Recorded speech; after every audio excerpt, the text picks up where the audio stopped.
Canelo Alvarez stops Billyjoe Saunders after 8 rounds of fairly competitive action. Um, Billyjoe Saunders didn't come out for the ninth round.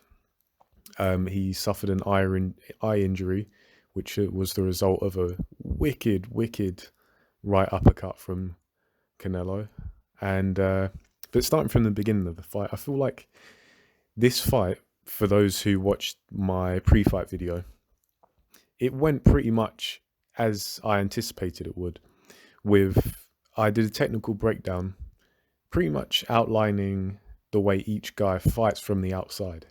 With Billyjoe Saunders, typically employs a decent amount of lateral movement, and he likes to use a lot of quick, not necessarily powerful, but direct, lighter, straight shots, right and left, to basically work off of that. He gets himself in position. He likes to occupy the guard, sometimes with a bit of physicality, and like pin it to his opponent's face, which he did attempt against Canelo a few times, but not as much as I personally would have liked. Canelo, on the other hand, he did what we described he does, lead in typically with the left, with hooks, as well as jabs, even leading with a left to the body, which isn't something you see too common, closing that space down and leading with a left hook to the body. Personally, I'm not a fan of it, but he made it work. And I think with Saunders being a southpaw, he kind of anticipated him, Saunders moving to his right, i.e. Canelo's left, and thus kind of doubling the impact of that left to the body.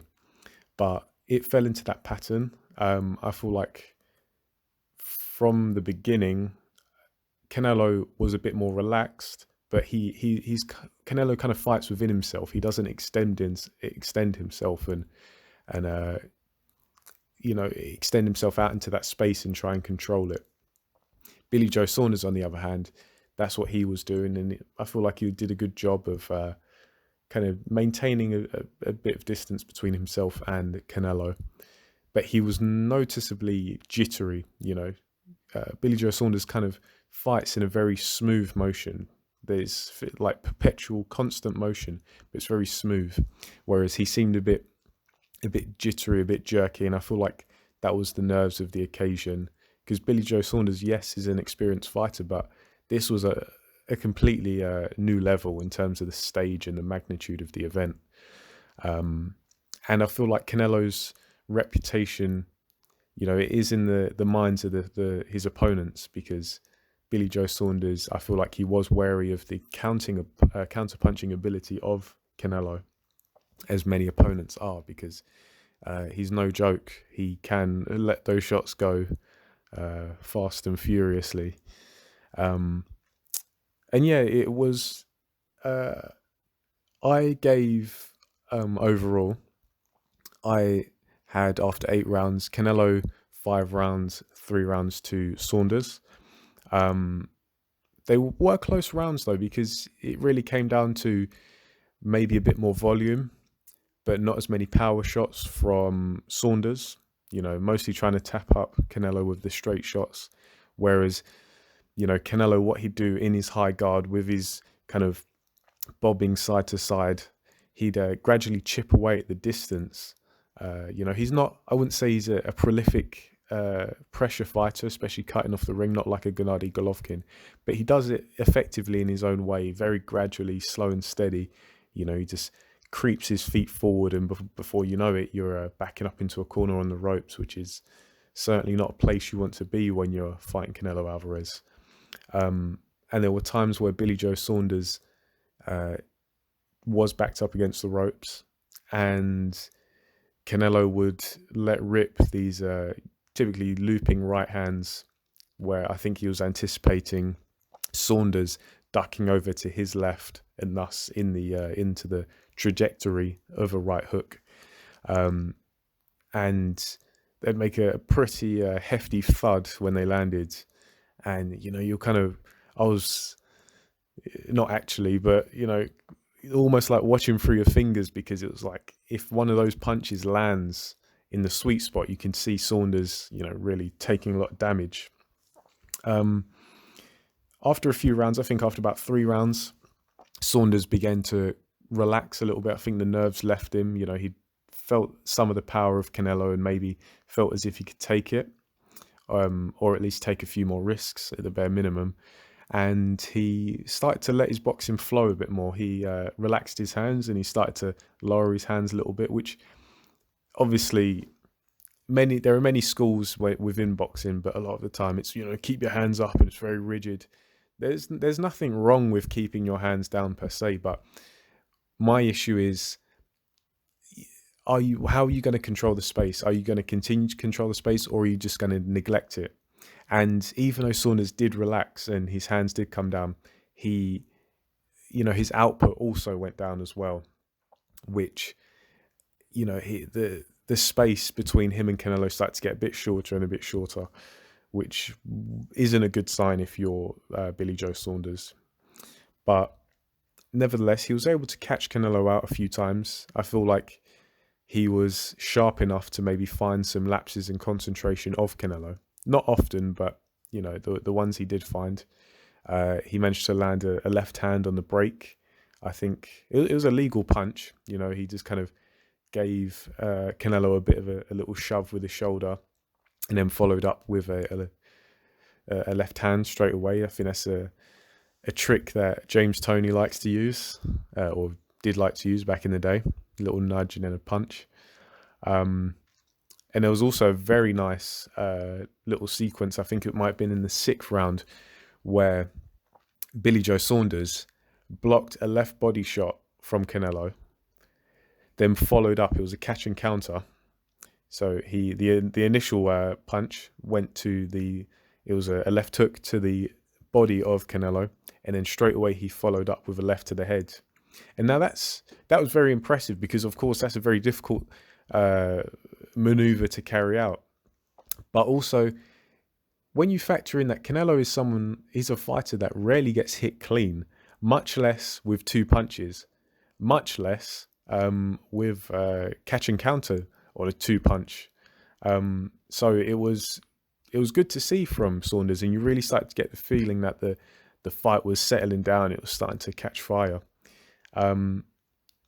So both guys were in the fight, and then coming into the 8th round, it was the last minute, I believe, and the referee broke the 2 fighters, and then Billyjoe Saunders decided to just kind of jump in with this leading right hook, and Canelo in good style, I must say, he just had a little lean back and then wound up this right uppercut, an uppercut he had attempted a few times but couldn't seem to get the timing. And he just crashed this right uppercut into Saunders' eye, and that changed the fight. Like, Saunders' legs, they didn't buckle or anything. Like, he didn't seem stunned, but I think at that point he knew that something was wrong. You could see his demeanor changed instantly, and also the swelling on his eye. Actually, I can't even say it was swelling. The eye closed, and his face, where the punch landed, it just seemed flat. It seemed flat in comparison to the other side. So I do suspect there's probably a fracture. I think that might even be confirmed. And yeah, Canelo sensed it, and the crowd were just roaring, and Canelo was getting the energy from the crowd, and I think he knew at that point Saunders was there for the taking. And I do think he could have gone in. He could have quite easily rushed Saunders at that point, but I feel like he probably wanted to string it out for a bit longer and maybe deal some more punishment. But the round ended, and before you know it, the fight was over. Canelo got off his stool early, and he seemed to be celebrating before they'd even formally called off the fight. So that's the fight in a nutshell. It was a good fight. It was a high level fight. Followed the trend that we expected in the pre-fight video, and Canelo gets the job done. I have an issue. Obviously, there is a controversy, not a major controversy, but controversy nevertheless, with actually calling what happened in the fight. Billyjoe Saunders, from what I saw, quit. Now, that's not an insult. It's not even really a criticism. It's just a fact. He sustained an injury from a legal punch, and he didn't come out to finish the fight. He didn't come out for the next round. He retired on his stool. That is a quit. He gave in. I don't understand. There's this culture in boxing. It's quite prevalent in British boxing, but it is still present in American boxing. And it's this, some people, some commentators, some fighters, they're unwilling to call a spade and say when someone quits. You know, they want to dance around it, and they want to use other terminology, and they want to, but you know, he would have continued if so and so and so. But he didn't. The moral of the story is he quit. You know, he gave in. It was too much for him to handle. Like, and I feel like it comes from this unrealistic expectation of fighters having to, you know, it's like it's your moral obligation to not stop under any circumstance. And it's like human beings are fighters are human beings as well. Everyone has their limit. Some people can take a lot of punishment and, you know, just carry on coming forward and forward and forward. Other people, they can't. Even guys at the top level. And now there was a bit of confusion because it was unclear whether Saunders, you know, said, I can't take any more, or whether it was Mark Tibbs' trainer saying, look, I'm not going to let you take any more. Because, of course, if it's the trainer stopping the fight, it takes a lot of the heat off the fighter, from, you know, a lot of the responsibility away from the fighter. Personally, from what I saw Billyjoe Saunders shaking his head. So initially I thought that he was saying, no, don't stop the fight, which would indicate that it was Mark Tibbs, his trainer, who threatened to or suggested stopping the fight. But in retrospect, it could also be, was it Billyjoe Saunders shaking his head saying, I can't see? It was very difficult to hear. There was basically no sound coming from the corner, so pretty much reduced to just trying to read people's lips. And even then, the only person's face you can see is Billyjoe Saunders. But from what I've seen, Billyjoe Saunders quit. He suffered an eye injury. You know, it's just like Kell Brook when he fought Errol Spence. He quit. Who else? Like, people quit and injuries. It happens, you know. It's just one of those things. So I think we have to start being realistic and pointing these things out. It's not an insult. It's the truth. Daniel Dubois, he quit. He took a knee. He didn't get up. He said, no more. I can't take anymore.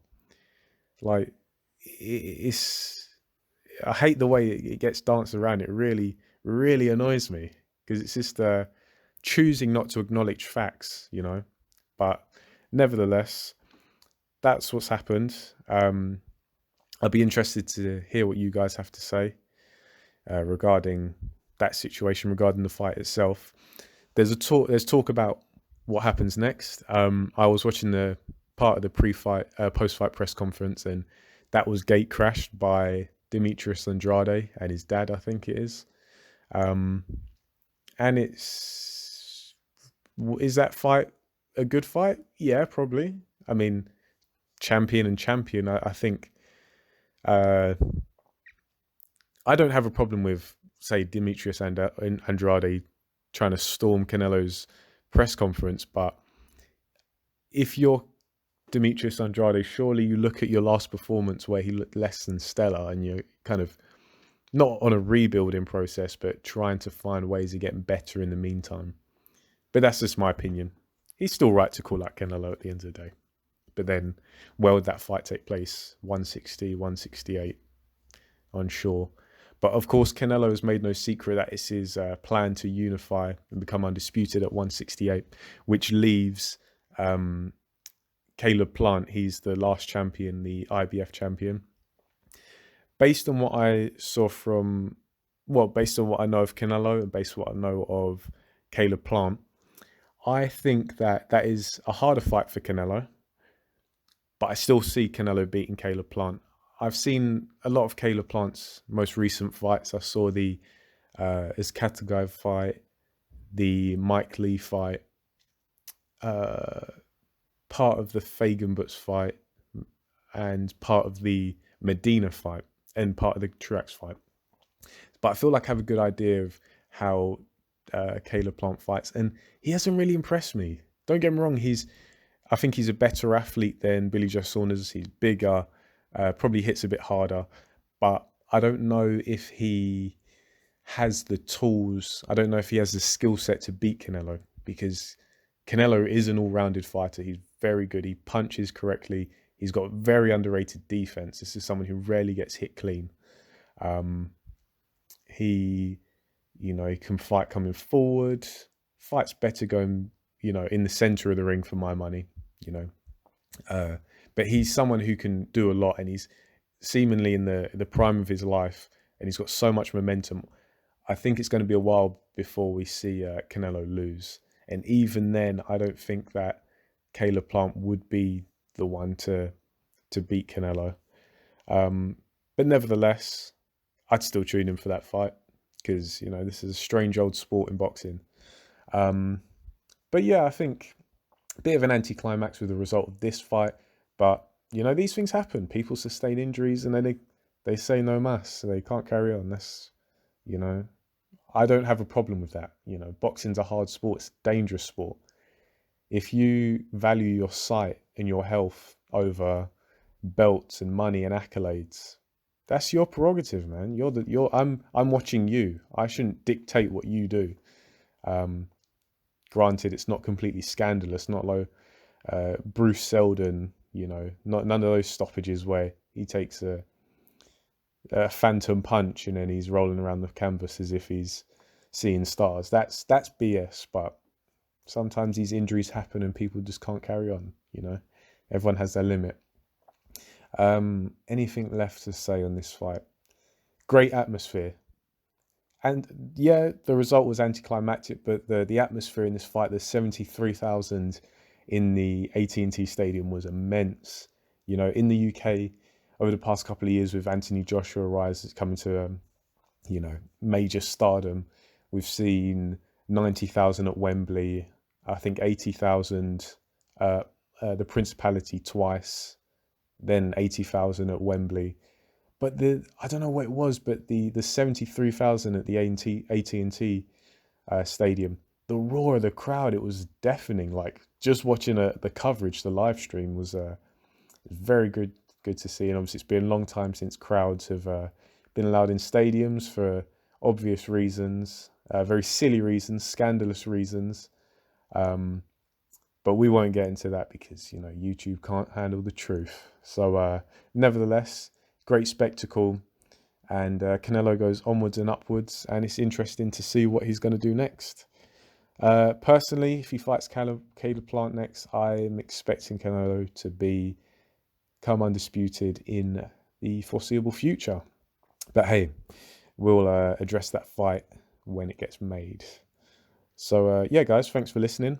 Let me know what you guys think below. If you like this video, thumbs up. If you don't like it, feel free to give me a thumbs down. It's all good.